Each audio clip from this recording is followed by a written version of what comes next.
One aspect that can help you to boost your sales is so big and important that it needs its entire own video.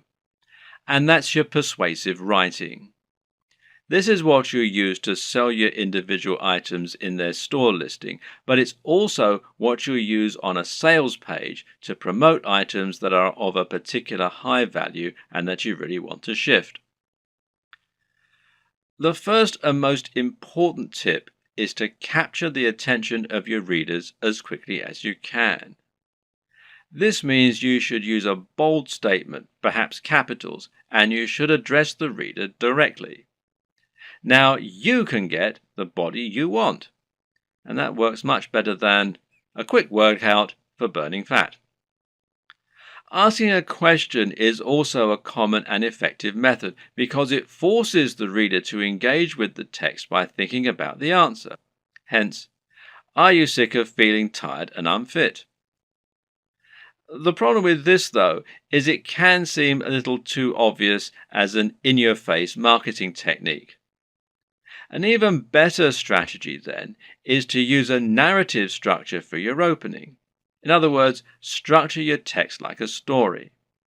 That way, people will want to know what happens next, and the text will seem inherently much more interesting.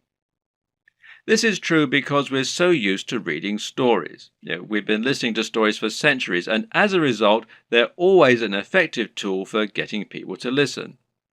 They're also easier to make emotionally resonant. A great opening might be, "I was unhappy with my body and looking for answers. Little did I know the solution would lie in an ingredient found in most diets already." You should also use headers and enable skimming. The reason this point is so important is that most people are in a huge hurry, especially online. Attention spans are short and no one wants to wait around to read a huge ream of text that's just trying to sell them something. Another way around this issue is to make your text skimmable. A good way to do this is to use lots of headings. Ideally, a visitor should be able to just read your headings and still understand the entire pitch.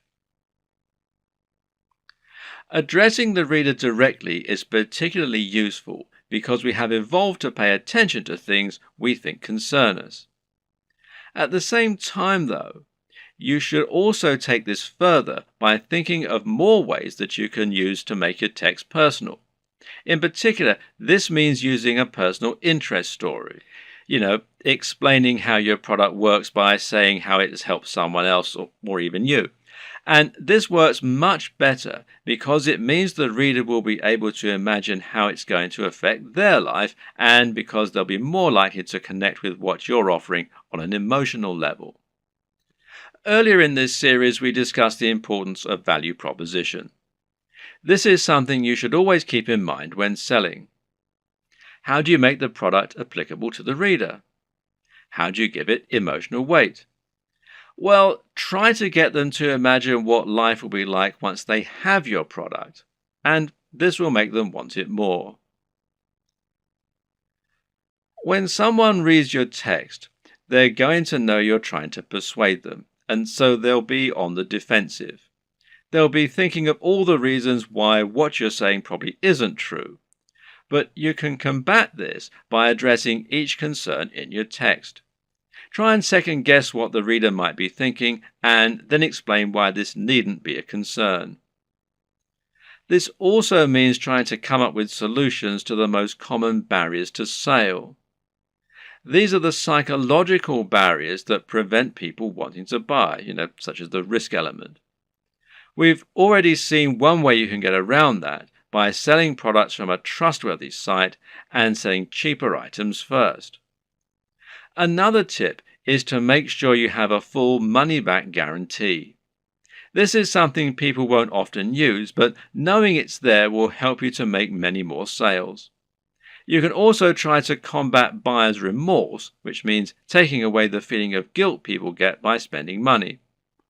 Using the contrast technique is one way to account for this.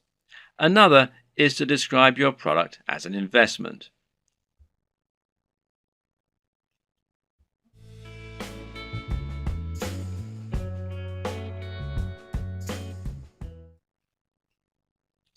Ultimately, the best way to start building your dropshipping business is to start by selling a product from your site and then to experiment and grow from there. The exact strategies you use are going to depend usually on the nature of your website, your audience, and your goals. It's up to you to find your way, to see what works, and to tweak and evolve your business over time.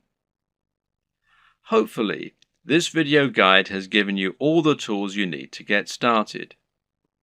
You should now have a strong idea of how a dropshipping business works and how to get started. And you should now have a grasp on how to encourage products to grow, how to choose items that are likely to sell, and how to find the right market and audience for what you're selling. Once you begin selling physical products to your audience, you'll unlock the kinds of profits that you just can't get as an affiliate, and all without taking any significant risks or spending much money at all. And I wish you every success.